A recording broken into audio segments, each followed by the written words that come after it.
Hi, I'm Addison. This is my video in response to watching the video about the Time for School documentary that we watched. And the first thing that really struck me was about how there's 75 million kids around the world that don't get to go to school.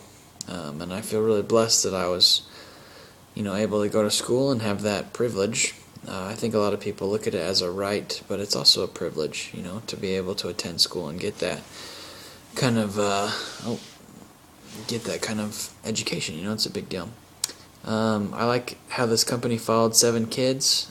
It's really cool to see the effect over time that education has had on them, and also the effect that they've had on their schools.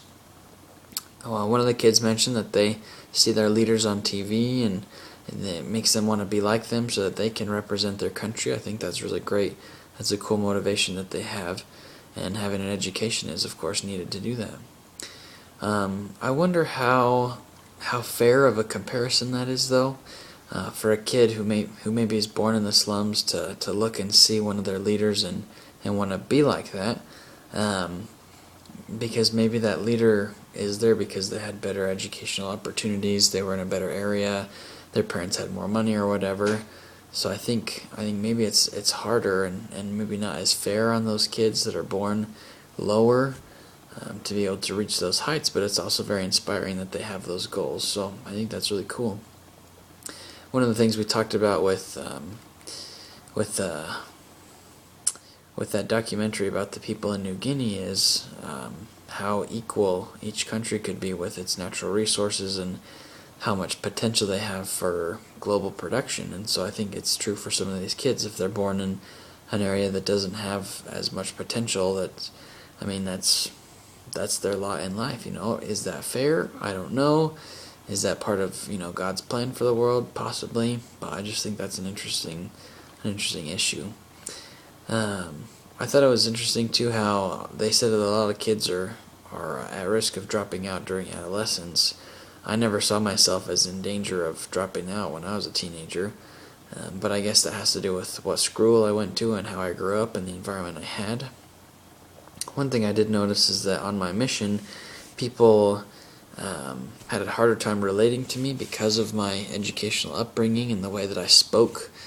And what I eventually had to do was to change how I spoke and to change my vocabulary and the way I phrased things so that these people who were farmers and laborers could relate to me a little bit more. They all thought I was some kind of city boy and didn't like me very much. But I had to change so that I could be more relating to them. And so I wonder what it's like for kids that are born lower to try and move into higher spheres and what kind of changes they have to make. So I thought that was interesting. I also like seeing how appreciative these kids are for the schooling that they do get. I feel like at this college that we're at BYU, Idaho, a lot of kids they feel like it's an entitlement and they don't appreciate the education that they're getting. I always try and think of that little old lady who's tithing money is paying for, a portion of my education. I wonder how many people think about that. I feel like the kids that take their education for granted should be kicked out, and the kids that are going to appreciate their education should be allowed entrance because they're going to appreciate it more, they're going to work harder. I feel like these poor kids who don't have these opportunities, when they have them, they're a lot more tied to that, and I think they probably work harder and appreciate more the learning that they get. I remember hearing about a seminary conference where it was a global worldwide meeting, and they had a whole bunch of seminary directors, and one woman stood up and it was asking for more television so that they could present more multimedia things to her students.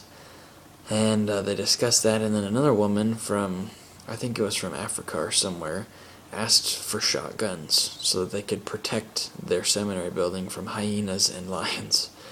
And I just think of the difference there. Some person from the States asking for TV so that she can show movies to her seminary kids, and another one just wants a shotgun so she can scare off the hyenas. I think that's just such a huge difference. And so that's kind of what I see is, American education that we have, and then these people in these other countries who really have to fight for their education. So that's one of the dangers that they face, and yet they still go. They still appreciate it.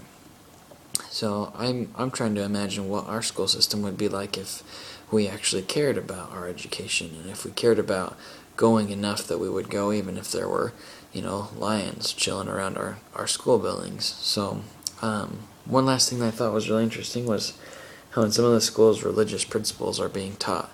In our school districts, we try to separate those a lot. I guess in Utah and Idaho they have seminary during the school day, but in most other places they really separate those. So I think that's cool. I think also that part of the reason they do that is to empower women. In others, it liberates them from the more horrific tendencies of their country, and so I think that's really cool. I think the world's making a lot of progress. So that's what I felt about the Time for School video.